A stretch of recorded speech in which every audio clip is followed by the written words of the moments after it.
दोस्तों, जनहित भारत में आप सभी का स्वागत है। आज हम बात करेंगे कि किस प्रकार 2024 का चुनाव 2019 से बिल्कुल अलग है और इस दौर में विपक्ष किस प्रकार भाजपा को पटखनी दे सकता है।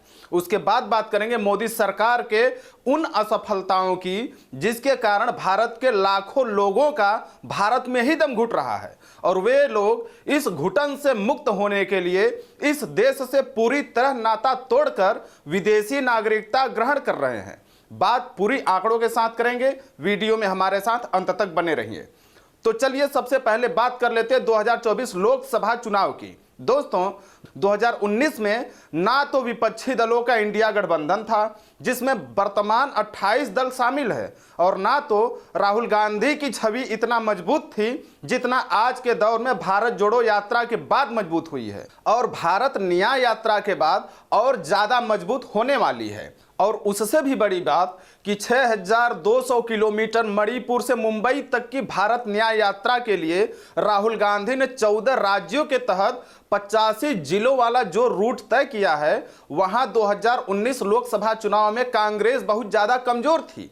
आपको बता दें कि इन 85 जिलों में लोकसभा के कुल 98 सीटें आती हैं जिसमें कांग्रेस का मात्र 5 सीट ही है और जिन 14 राज्यों में न्याय यात्रा होनी है उनमें लोकसभा की कुल 355 सीटें हैं जिसमें मात्र 13 सीट पर कांग्रेस है। लेकिन भारत न्याय यात्रा के बाद जाहिर सी बात है कि कांग्रेस सहित इंडिया गठबंधन की जीत इन सीटों पर बढ़ेगी, क्योंकि भारत जोड़ो यात्रा के बाद जिस प्रकार कर्नाटक और हिमाचल में कांग्रेस की सरकार बनी है, इससे इनकार नहीं किया जा सकता। दोस्तों, न्याय यात्रा के तहत न्याय एक बहुत व्यापक शब्दावली है जिसमें सामाजिक न्याय, आर्थिक न्याय, राजनीतिक न्याय आदि के तहत गरीबों, किसानों, मजदूरों की बात की जाती है और आर्थिक अन्याय के तहत किस प्रकार देश की 40% दौलत पर मात्र 1% धन्ना सेठों का कब्जा है, यह बात किसी से छिपी नहीं है। और देश की जीडीपी भले ही 5 ट्रिलियन की हो जाए, लेकिन यदि देश के सभी लोगों तक उसका लाभ नहीं पहुंचेगा तो मोदी सरकार की ऐसी नीति आर्थिक न्याय के दायरे में नहीं आएगी बल्कि आर्थिक अन्याय के दायरे में आएगी। दोस्तों, 2024 का चुनाव बीजेपी के लिए इसलिए भी कठिन होने वाली है क्योंकि आपने देखा है कि पश्चिम बंगाल विधानसभा चुनाव के दौरान किस प्रकार ईडी और सीबीआई आदि सारी सरकारी मशीनरी का इस्तेमाल किया गया, फिर भी सरकार ममता बनर्जी की ही बनी। जाहिर सी बात है कि जिस इंडिया गठबंधन में ऐसी मजबूत राजनीतिक पार्टी के साथ नीतीश जैसे राजनीतिक खिलाड़ी और अखिलेश जैसे लोग शामिल हों, उसे कमजोर नहीं माना जा सकता और मायावती भी गठबंधन में शामिल होने का संकेत दे ही चुकी हैं। आपको यह भी जानकारी दे दें कि उत्तर भारत के मात्र उत्तर प्रदेश, बिहार और बंगाल को ही देख लें तो उनके तहत कुल लोकसभा की 162 सीटें आती हैं और दक्षिण भारत में कांग्रेस की पकड़ वैसे भी मजबूत है। इसके साथ झारखंड के शिबू सोरेन, महाराष्ट्र के उद्धव ठाकरे भी बीजेपी के खिलाफ हैं। बाकी अन्य बचे 17-18 पार्टियों की तो बात ही छोड़ दीजिए जो इंडिया गठबंधन में शामिल हैं। इसके विपरीत अगर बीजेपी को देखें तो यह भी सवाल बनता है कि जिन शिवराज सिंह, वसुंधरा राजे, कैलाश विजयवर्गीय, रमन सिंह जैसे तमाम दिग्गज नेताओं को मोदी और शाह ने किनारे लगा दिया, क्या वे लोकसभा चुनाव में बीजेपी के साथ उसी जोश से लगेंगे जिस जोश से विधानसभा चुनाव में लगे थे और जिनके लगने से 3 राज्यों में बीजेपी की सरकार भी बनी?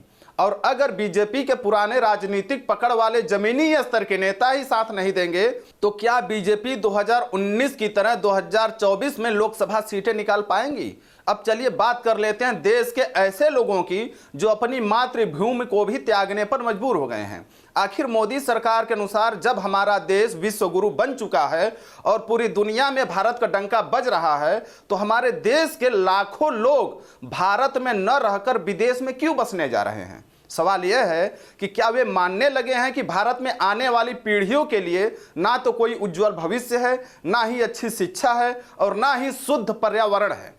मान लीजिए वर्तमान में यह सब नहीं भी है तो क्या मोदी सरकार के अच्छे दिन आने वाले हैं, इसकी गारंटी पर भरोसा भी नहीं है। दोस्तों, आपको जानकारी दे दें कि पिछले 13 साल के अंदर 17,50,000 लोगों ने भारत की नागरिकता छोड़ दी है और यह आंकड़ा Henley private wealth migration report 2023 पर आधारित है। स्क्रीन पर आप देख सकते हैं कि किस प्रकार 2021 में 1,63,070 के मुकाबले 2022 में 2,25,620 लोग भारत छोड़कर चले गए हैं।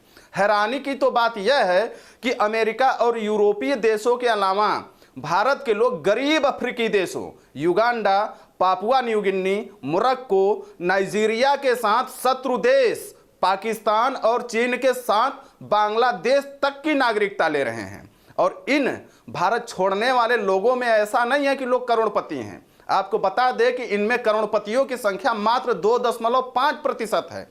बाकी 97.5% लोग नौकरी पेशा से हैं। दोस्तों, नौकरी तो बहुत सारे लोग करते हैं, कोई दूसरे देश में करता है, कोई दूसरे शहर में करता है, लेकिन जब भी छुट्टी मिलती है वह भागकर अपने देश, अपने शहर, अपने गांव और अपने परिवार में आता है। लेकिन ऐसी क्या बात हो गई कि अब विदेश जाने वाले लोग अपने देश लौटना ही नहीं चाहते हैं। आपको बता दें कि 2010 से पहले भारत के नागरिकता छोड़ने वाले 7% की दर से बढ़ रहे थे, लेकिन मोदी सरकार में यह दर बढ़कर 29% हो गई। सवाल यह है कि आखिर इतनी बड़ी संख्या में लोग भारत छोड़कर विदेशों में क्यों बस रहे हैं? आखिर भारत चीन सीमा पर तनाव होने के बावजूद भी पिछले 5 वर्षों में 2,442 लोगों ने चीन तक की नागरिकता क्यों ले ली? क्या मोदी सरकार लोगों के अंदर राष्ट्र भावना जगाने में नाकाम रही है, या फिर लोग सोच रहे हैं कि जहां दुनिया के सभी देशों में सरकार तकनीकी और वैज्ञानिकता की होड़ में लगे हैं, वहीं भारत में आज भी सरकार का मुख्य चुनावी मुद्दा धर्म ही रहता है। और जिस देश के चुनाव में गरीबी, बेरोजगारी, महंगाई, शिक्षा आदि को चुनावी मुद्दा ही नहीं बनाया जा रहा है, वह देश आगे जाएगा या पीछे, इस पर गंभीरता से विचार करना आवश्यक हो गया है। अगर हमारे द्वारा दी गई जानकारी आपको अच्छी लगे तो वीडियो को लाइक करें, अधिक से अधिक शेयर करें और चैनल को सब्सक्राइब करके घंटी वाला बटन दबाना ना भूलें। धन्यवाद।